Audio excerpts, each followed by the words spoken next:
So very good evening to all of you. I hope you all are doing great. आप सभी लोग बढ़िया होंगे और पढ़ाई लिखाई पर ध्यान दिया जा रहा होगा क्योंकि एग्जामिनेशन का टाइम बहुत ही नज़दीक आ गया है। चलो साहब, आज की जो वीडियो है इसमें हम पढ़ने वाले हैं बेटा circular flow of income which is relating with a chapter जिसका नाम है नेशनल इनकम। तो आज की वीडियो में हम सर्कुलर फ्लो ऑफ इनकम क्या होता है ये समझेंगे, रियल फ्लो मनी फ्लो क्या होता है जो इसी कॉन्सेप्ट से ही रिलेटेड है इस पर भी बात होगी, और एक और छोटा सा कॉन्सेप्ट इंजेक्शन एंड लीकेज वो भी इसी से रिलेटेड है, वो भी इस वीडियो में हम आज डिस्कस करने वाले हैं। चलिए साहब शुरुआत करते हैं कि सर्कुलर फ्लो ऑफ इनकम का कॉन्सेप्ट है क्या। हमें अगर सर्कुलर फ्लो ऑफ इनकम को समझना है तो बेटा ये समझना पड़ेगा कि आपकी जो इकोनॉमी है इसको हम 4 सेक्टर्स में डिवाइड करते हैं।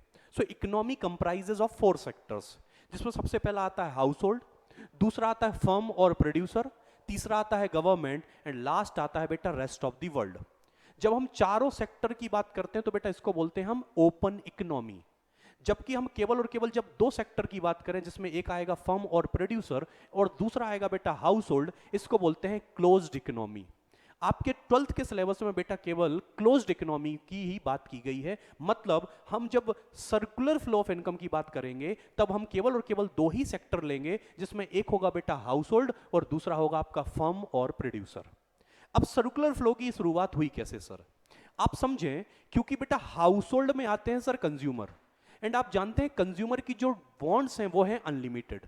मतलब कंज्यूमर कंटिन्यूअसली बेसिस पर, रिकरिंग बेसिस पर गुड्स और सर्विसेज की डिमांड करता रहेगा, किससे, फर्म से या प्रोड्यूसर से।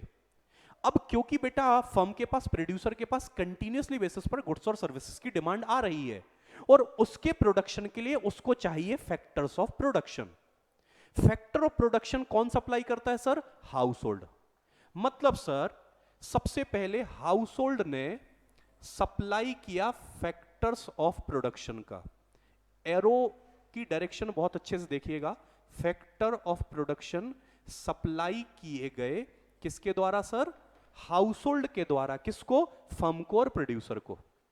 अब फर्म और producer in factor of production को यूज करके गुड्स और सर्विसेज का प्रोडक्शन करेगा और उन गुड्स और सर्विसेज को प्रोड्यूस करके वो किसको दे देगा, हाउस होल्ड को। क्योंकि हाउस होल्ड गुड्स और सर्विसेज की डिमांड कंटिन्यूअसली करते हैं, रिकरिंग बेसिस पर करते हैं, क्योंकि human wants are unlimited.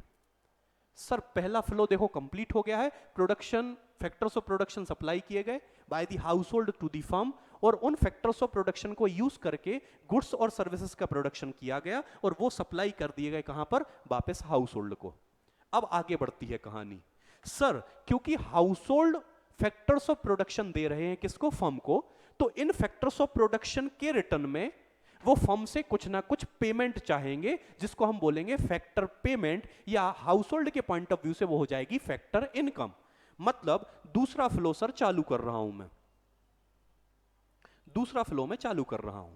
Sir producer house hold को देगा फैक्टर पेमेंट।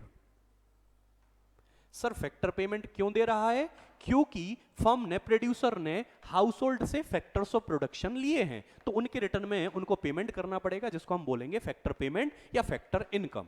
चलेगा सर। लेकिन सर क्योंकि फर्म ने गुड्स और सर्विसेज भी इनको दिए थे, सेल किए थे, तो हाउस होल्ड उसके रिटर्न में इनको बेटा पेमेंट करेगी। क्योंकि गुड्स और सर्विसेज आप फर्म से, प्रोड्यूसर से परचेस कर रहे हो तो उसके रिटर्न में क्या करना पड़ेगा, आपको पेमेंट करना पड़ेगा। So household making the payment to the firm और producer towards the goods and services purchased from them. इसको बोलते हैं हम बेटा कंजम्पशन, इसको बोलते हैं सर हम कंजम्पशन एक्सपेंडिचर। क्या बोलेंगे, कंजम्पशन एक्सपेंडिचर। अब ये जो पूरा ये सर्कुलर जो चल रहा है, जो पूरा फ्लो बन रहा है बेटा, ये कंटिन्यूअसली बेसिस पर चलता रहता है। क्योंकि कभी भी बेटा हाउस होल्ड की डिमांड खत्म नहीं होगी, क्योंकि वैसे भी डिमांड्स जो है वांट्स हैं अनलिमिटेड है, ये रिकरिंग बेसिस पर हाउस होल्ड डिमांड क्रिएट करता रहेगा। उस डिमांड को फुलफिल करने के लिए ये फैक्टर्स ऑफ प्रोडक्शन लेते रहेंगे, फैक्टर्स ऑफ पेमेंट के रिटर्न में वो फैक्टर पेमेंट करते रहेंगे और गुड्स एंड सर्विसेज के रिटर्न में ये कंजम्पशन एक्सपेंडिचर करते रहेंगे। क्योंकि बेटा ये जो पूरा चक्र चल रहा है, जो साइकिल चल रही है बेटा, ये कंटिन्यूअसली बेसिस पर चलती रहती है और इसी को हम बोलते हैं सर्कुलर फ्लो ऑफ इनकम। इसी कॉन्सेप्ट को बोला जाता है सर्कुलर फ्लो ऑफ इनकम। तो ये तो कहानी हो गई sir circular flow of income की।